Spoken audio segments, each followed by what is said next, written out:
वृंदावन की धरती पर उस दिन कुछ अलग ही सुगंध थी। यमुना का जल धीरे धीरे बह रहा था, जैसे किसी रहस्य को अपने भीतर समेटे हो। नंदगांव की गलियों में एक नन्हा बालक खेल रहा था। सांवला रंग, कमर में पीतांबर, आंखों में शरारत और चेहरे पर दिव्यता। वह थे नन्हे कान्हा। कृष्ण बचपन से ही बहुत जिज्ञासु थे। उन्हें केवल माखन चुराना या मित्रों संग खेलना ही नहीं भाता था, बल्कि प्रकृति की हर आवाज उन्हें अपनी ओर खींचती थी। कभी पेड़ों की सरसराहट, कभी पक्षियों का कलरव, कभी यमुना की लहरों की गूंज। कृष्ण घंटों बैठकर बस सुनते रहते। एक दिन की बात है, कृष्ण यमुना किनारे बैठे थे। पास ही एक ग्वाला अपनी गायें चरा रहा था। उसके हाथ में एक साधारण सी बांस की खोखली नली थी। वो उससे हल्की सी धुन निकालने लगा। धुन क्या थी कोई नहीं जानता, पर वो धुन सीधे कृष्ण के हृदय में उतर गई। कृष्ण चौंक पड़े, उनकी आंखें फैल गईं, हृदय की धड़कन तेज हो गई। उन्होंने मन ही मन कहा, ये कैसी आवाज है? यह तो शब्द नहीं, ये तो आत्मा की पुकार है। कृष्ण उस ग्वाले के पास गए और बोले, भैया ये क्या है जो तुम बजा रहे हो? ग्वाला मुस्कराया, कन्हैया इसे बांसुरी कहते हैं, बस यूं ही बजा लेता हूँ, गायें शांत हो जाती हैं। कृष्ण ने पहली बार उस बांसुरी को हाथ में लिया। वह कोई साधारण बांस नहीं था। कृष्ण को लगा जैसे वो बांस उनसे कुछ कहना चाहता हो। कृष्ण ने बांसुरी को होठों से लगाया, पर कोई स्वर नहीं निकला। कृष्ण मुस्कुरा दिए। उन्होंने जोर नहीं लगाया। उन्होंने समझ लिया, संगीत बल से नहीं, समर्पण से निकलता है। उसी रात वृंदावन में अद्भुत दृश्य हुआ। कृष्ण अकेले यमुना किनारे बैठे थे। आकाश में चंद्रमा चमक रहा था। हवा ठहर सी गई थी। कृष्ण ने आंखें बंद की। उन्होंने बांसुरी को हृदय से लगा लिया और धीरे से बोले, हे प्रकृति, अगर इस बांस में स्वर है तो वो मेरा नहीं तुम्हारा है। उस क्षण ऐसा लगा जैसे पूरा वृंदावन सांस रोककर सुन रहा हो। कृष्ण ने फिर से बांसुरी होठों से लगाई। इस बार एक बहुत धीमा, बहुत पवित्र स्वर निकला। वो स्वर इतना कोमल था कि यमुना की लहरें रुक गईं, पेड़ झुक गए, पक्षी चुप हो गए। कृष्ण खुद चौंक गए। उन्होंने समझ लिया, बांसुरी बजाना सीखना नहीं, खुद को खाली करना है। कृष्ण प्रतिदिन अभ्यास करने लगे, लेकिन वो अभ्यास साधारण नहीं था। कभी वे मौन में बैठते, कभी पेड़ों से बात करते, कभी गायों के साथ लेटकर उनकी सांसों की लय सुनते। धीरे धीरे बांसुरी और कृष्ण अलग नहीं रहे। एक दिन माँ यशोदा ने पूछा, कान्हा ये बांस तुझे इतना प्रिय क्यों है? कृष्ण मुस्कुराए और बोले, माँ क्योंकि इसमें अहंकार का एक भी गांठ नहीं है, ये खाली है, इसीलिए इसमें भगवान का स्वर बसता है। यही से शुरू होती है कृष्ण और बांसुरी की वो यात्रा जो आगे चलकर पूरे ब्रह्मांड को बांध लेती है। कृष्ण की इस सुंदर कहानी के लिए क्या आप चाहेंगे कि मैं इसी प्रसंग पर आधारित एक एनिमेटेड कहानी का वीडियो या एक सुंदर दृश्य इमेज तैयार करूं?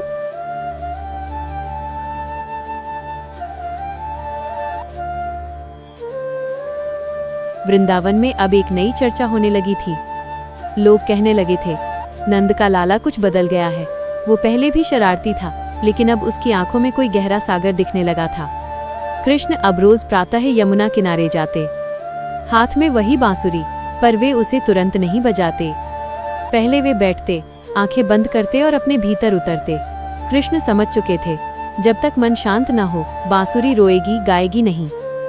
एक दिन की बात है, वृंदावन में अचानक नारद मुनि पधारे। उनके हाथ में वीणा थी, मुख पर हल्की मुस्कान और आंखों में रहस्य। नारद मुनि सीधे यमुना तट पर पहुंचे। वहां उन्होंने कृष्ण को ध्यान में लीन देखा। नारद मुनि ठहर गए। उन्होंने वीणा नहीं बजाई, क्योंकि वे जानते थे जहां कृष्ण ध्यान में हो, वहां शब्द भी मौन हो जाते हैं। ध्यान टूटने पर कृष्ण ने नारद मुनि को देखा। कृष्ण मुस्कुराए, नारद जी आज वीणा नहीं बजेगी क्या? नारद मुनि हंस पड़े, कन्हैया आज वीणा को भी सीखना है कि संगीत क्या होता है। नारद मुनि ने बांसुरी की ओर देखा और पूछा, कृष्ण क्या तू जानता है ये बांस तुझसे इतना क्यों जुड़ गया है? कृष्ण ने सिर झुका लिया, क्योंकि ये खाली है नारद जी। नारद मुनि बोले, नहीं कन्हैया, क्योंकि इसने खुद को पूरी तरह छोड़ दिया है। नारद मुनि ने कृष्ण से कहा, आज तू नहीं बजाएगा, आज बांसुरी खुद बोलेगी। कृष्ण ने बांसुरी को हाथ में लिया, लेकिन उंगलियां छिद्रों पर नहीं रखी। उन्होंने बस बांसुरी को होठों से लगाया और अपना अहंकार छोड़ दिया। उस क्षण एक ऐसी धुन निकली जो किसी राग में नहीं थी, किसी ताल में नहीं थी। वो धुन सीधे हृदय की भाषा थी। वृंदावन में जो हुआ वो इतिहास नहीं, अनुभूति है। गायें जहाँ खड़ी थी वहीं रुक गईं। बछड़े माँ को भूल गए, पक्षी उड़ते उड़ते आकाश में स्थिर हो गए, और सबसे पहले गोपियां ठिठक गईं। जिसके हाथ में मटकी थी वो गिर गई, जिसके पैर चल रहे थे वे रुक गए। किसी ने पूछा, ये कौन बुला रहा है? किसी ने कहा, ये आवाज तो हमारे भीतर से आ रही है। राधा उस समय वृंदावन में ही थी। धुन उनके कानों तक पहुंची और सीधे हृदय में उतर गई। राधा की आंखों से आंसू बहने लगे। वे बोली, ये बांसुरी नहीं, यह तो मेरी आत्मा बोल रही है। उधर कृष्ण ने आंखें खोल दी। वे स्वयं भी उस धुन से अचंभित थे। उन्होंने नारद मुनि की ओर देखा। नारद जी, यह स्वर मेरा नहीं था। नारद मुनि ने कहा, कन्हैया, जब साधक मिट जाता है तभी ईश्वर प्रकट होता है। नारद मुनि ने आगे कहा, अब यह बांसुरी केवल तेरी नहीं रही, ये अब समस्त जीवों का मार्ग बनेगी।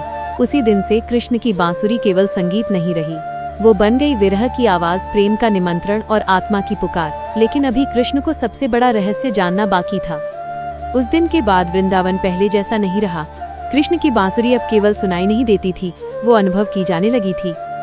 लोग कहते, यह स्वर कानों से नहीं, सीधे हृदय से सुना जाता है। कृष्ण अब बहुत कम बोलते थे, लेकिन जब बांसुरी बजती तो लगता जैसे पूरा ब्रह्मांड बोल रहा हो। एक दिन बलराम जी ने कृष्ण से पूछा, भैया तुम्हारी बांसुरी सबको क्यों खींच लेती है? मेरी मुरली क्यों वैसा असर नहीं करती? कृष्ण मुस्कुराए। उन्होंने बांसुरी को हाथ में लिया और बोले, दाऊ, बांसुरी नहीं बजती, बजता है समर्पण। बलराम जी चुप हो गए। उसी रात कृष्ण अकेले बैठे थे। आकाश में बादल थे, हवा में हल्की ठंडक थी। कृष्ण के मन में एक प्रश्न उठा, क्या ये धुन सदा ऐसी ही रहेगी या इसका भी कोई अंत है? तभी आकाश से दिव्य प्रकाश उतरा। वह ब्रह्मा, विष्णु और महेश की अनुभूति थी। एक दिव्य वाणी गूंजी, कृष्ण, बांसुरी का रहस्य जानना है तो तुम्हें एक त्याग करना होगा। कृष्ण ने सिर झुका दिया, जो आज्ञा। वाणी बोली, जिस दिन तू ये स्वीकार करेगा कि ये धुन तेरी नहीं, उसी दिन ये अमर हो जाएगी। कृष्ण की आंखों से एक आंसू गिरा। वो आंसू यमुना में समा गया। उसी क्षण बांसुरी में एक नया स्वर जन्मा, विरह का स्वर। अब जब कृष्ण बांसुरी बजाते तो उसमें केवल आनंद नहीं, हल्का सा दर्द भी होता, और वही दर्द गोपियों के हृदय को छू जाता।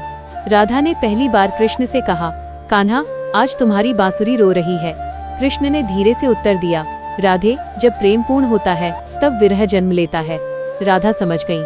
उन्होंने बांसुरी को प्रणाम किया। अब वृंदावन में बांसुरी को साधारण वाद्य नहीं, बल्कि जीवित आत्मा माना जाने लगा। इसी बीच मथुरा में कंस के कानों तक यह बात पहुंची। कंस ने कहा, वो ग्वाल बालक लोगों के मन बांध रहा है, उसकी आवाज मेरी नींद छीन लेगी। कंस ने आदेश दिया, उस बांसुरी को तोड़ दिया जाए, पर कोई समझ नहीं पाया। बांसुरी तोड़ी नहीं जा सकती, क्योंकि वो बांस नहीं, चेतना है। एक रात कृष्ण ने स्वयं बांसुरी को देखा और कहा, अब समय आने वाला है। बांसुरी जैसे समझ गई। हवा रुकी, यमुना शांत हुई और चांद बादलों में छिप गया। कृष्ण ने आखिरी बार उस राग को छेड़ा जो केवल राधा के लिए था। राधा रो पड़ी। कृष्ण मुस्कुराए, क्योंकि वे जानते थे सच्चा प्रेम बंधन नहीं, मुक्ति देता है। वो रात वृंदावन ने कभी नहीं भुलाई। आकाश में तारे थे, लेकिन उनकी चमक फीकी थी। यमुना बह रही थी, पर उसकी लहरों में प्रश्न थे। कृष्ण यमुना तट पर खड़े थे, हाथ में वही बांसुरी जो कभी वृंदावन की सांस थी, पर आज वो बांसुरी शांत थी। बलराम जी पास आए। उन्होंने कृष्ण के चेहरे की ओर देखा। भैया, क्या अब बांसुरी नहीं बजेगी? कृष्ण ने कुछ नहीं कहा, बस यमुना की ओर देखा। उस मौन में हजार शब्द छुपे थे। उसी समय वृंदावन की गोपियां दूर से देख रही थीं। कोई पास नहीं आई, क्योंकि वे समझ गई थीं, ये मिलन का नहीं, विदाई का क्षण है। राधा सबसे पीछे खड़ी थी। उनकी आंखों में आंसू नहीं थे, क्योंकि आंसू तो पहले ही हृदय में जम चुके थे। कृष्ण ने धीरे से बांसुरी को देखा और मन ही मन कहा, अब तुझे मौन रहना होगा। कृष्ण जानते थे, अगर बांसुरी फिर बजी तो वे जा नहीं पाएंगे, और संसार को कृष्ण चाहिए थे, केवल वृंदावन को नहीं। कृष्ण ने बांसुरी को यमुना किनारे एक कदम्ब वृक्ष की जड़ में रख दिया। उस क्षण ऐसा लगा जैसे धरती कांप गई हो। हवा सिसक उठी, पक्षी चिल्ला उठे और यमुना की लहरें किनारे से टकरा गईं। राधा आगे बढ़ी। उन्होंने बांसुरी को हाथ में लिया, उसे माथे से लगाया, और पहली बार राधा ने कुछ मांगा नहीं। उन्होंने कहा, कान्हा, अब ये बांसुरी तेरे आने की प्रतीक्षा करेगी। कृष्ण की आंखें भर आईं, पर वे रोए नहीं, क्योंकि भगवान रोते नहीं, वे सहते हैं। उस रात कृष्ण बिना बांसुरी के वृंदावन से चले गए। सुबह हुई, गायें जागी, पर बांसुरी नहीं बजी। गोपियां उठी, पर स्वर नहीं था। वृंदावन में सब कुछ था, पर कृष्ण की धुन नहीं थी। लोग बोले, अब क्या बचेगा? एक वृद्ध ग्वाले ने कहा, अब स्मृति बचेगी। समय बीतता गया। मथुरा में कृष्ण ने कंस का वध किया, द्वारका बसाई, राजा बने, पर कृष्ण के पास बांसुरी नहीं थी। एक दिन रुक्मिणी ने पूछा, स्वामी, आप वीणा, शंख, शस्त्र सब रखते हैं, पर बांसुरी क्यों नहीं? कृष्ण मुस्कुराए, क्योंकि बांसुरी प्रेम की भाषा बोलती है और प्रेम बंधन में नहीं बचता। पर रातों में कृष्ण यमुना को याद करते, कदम्ब वृक्ष को याद करते, और उस बांसुरी को जो अब मौन थी। वृंदावन में लोग कहते हैं, आज भी अगर मन बिल्कुल खाली हो तो हवा में एक धीमी धुन सुनाई देती है। वो बांसुरी की नहीं, त्याग की आवाज है। समय आगे बढ़ता गया, युग बदले, राज्य बदले, पर वृंदावन नहीं बदला। कदम्ब वृक्ष आज भी खड़ा था, यमुना आज भी बह रही थी, और उस वृक्ष की जड़ में अब भी वही बांसुरी थी। लोग कहते थे, वो सिर्फ बांस नहीं, कृष्ण का श्वास है। एक दिन एक साधु वृंदावन आए। उन्होंने वर्षों तप किया था, मन बिल्कुल खाली था। रात को वे उसी कदम्ब वृक्ष के नीचे बैठे, आंखें बंद की, कुछ मांगा नहीं। तभी हवा में हल्की सी धुन तैरने लगी। साधु कांप उठे, उन्होंने आंखें खोली, कोई नहीं था, पर धुन थी। उसी क्षण उन्हें समझ आया, बांसुरी कभी मौन नहीं हुई, बस सुनने वाले चाहिए थे। उधर द्वारका में कृष्ण समुद्र की ओर देख रहे थे। सुदामा पास बैठे थे। सुदामा ने पूछा, कृष्ण, अगर बांसुरी इतनी प्रिय थी तो उसे छोड़ क्यों दिया? कृष्ण मुस्कुराए, उनकी मुस्कान में करुणा थी। उन्होंने कहा, सुदामा, जिस दिन मैंने बांसुरी बजाई उस दिन मैं खाली था, और जिस दिन राजा बना उस दिन जिम्मेदार। बांसुरी केवल उसी के होठों से बजती है जो खुद कुछ न हो। फिर कृष्ण ने आगे कहा, मनुष्य भी बांसुरी बन सकता है। सुदामा चौंक गए, कैसे? कृष्ण बोले, जब वह अहंकार के गांठ तोड़ दे, इच्छाओं के छेद बना ले और खुद को ईश्वर के हाथों में सौंप दे, तब उसके जीवन से जो धुन निकलेगी वो संसार बदलेगी। कृष्ण ने आखिरी बात कही। लोग पूछते हैं, कृष्ण ने बांसुरी कैसे सीखी? पर सत्य ये है, कृष्ण ने बांसुरी नहीं सीखी, कृष्ण ने खुद को मिटाया। वृंदावन में आज भी माँ अपने बच्चे को सुलाते समय कहती है, अगर मन दुखी हो तो कृष्ण को याद करना, अगर मन खाली हो तो बांसुरी सुनना। और सच में, जब भी कोई प्रेम में टूटता है, त्याग में झुकता है, या मौन में ईश्वर को खोजता है, कहीं न कहीं कृष्ण की बांसुरी फिर से बज उठती है।